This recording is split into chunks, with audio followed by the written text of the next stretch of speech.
Turkey gives Netanyahu a full blast with wording diplomacy, following the past few days of events where Turkey labelled the Israeli Prime Minister as the butcher of Gaza.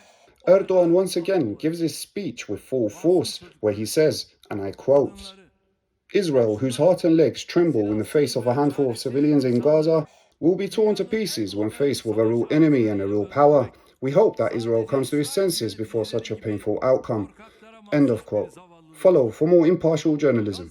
Disturbing footage of Israeli police physically assaulting peaceful Jewish protesters has circulated rapidly, calling to stop the war and for the end of the Israeli Zionist state through the means of freedom of speech was retaliated with full force and agony. The largest Hasidic Jewish community is facing a change in US law that seeks to introduce an act where dislike to Israel means a dislike to Jews overall, and to classify any peaceful, verbal, and freedom of speech attacks on Israel as a new means of anti-Semitism. The largest Hasidic Jewish community is challenging this so-called legal decision by proudly repeating, "How can a Jew be an anti-Semite?" Follow for more impartial journalism. Innocent Gazan civilians plead for Egypt to open the Rafah crossing. Amongst them are young kids hopeless from Netanyahu's Israeli bombing. The Labour leader was shamed and ridiculed whilst commuting on a train last night. Confronted about his silence on Gaza, he was accused of facilitating the progress of recent tragic events. Recorded by a man on a train with a Scottish accent, Keir Starmer was greeted by a crowd shouting shame for his actions. The Iranian regime bombards the city of Idlib, killing dozens of civilians in the process.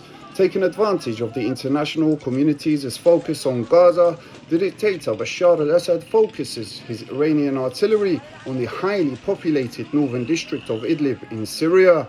During the past 13 years, the Assad and its Iranian regime terrorist proxies have killed hundreds of thousands of Syrian civilians and are responsible for the displacement of tens of millions. It's important to note that France has recently issued an international arrest warrant for the Syrian president Bashar al-Assad. Zipi Hotoveli strongly states that the Palestinians should not have their own state. They have a state, do. The answer is absolutely no. The Israeli ambassador for the UK claims that the failure of the Oslo Accords of a two-state solution is due to the Palestinians and not due to the Israelis. The 45-year-old high-ranking diplomat further bursts with accusations at her experienced senior interviewer, claiming that he is obsessed with factors that he shouldn't be obsessed with. Why are you obsessed? Follow for more impartial journalism. Clown-like soldiers from the IDF enact the utmost racist behavior towards the holy sanctity of a holy mosque. This cruelty from these selected Jewish individuals does not represent the majority of the 20 million Jewish global population. It's important to note that the current global population for Muslims exceeds 2 billion, and that Netanyahu has already completely destroyed over 80 mosques in Gaza since October 7th.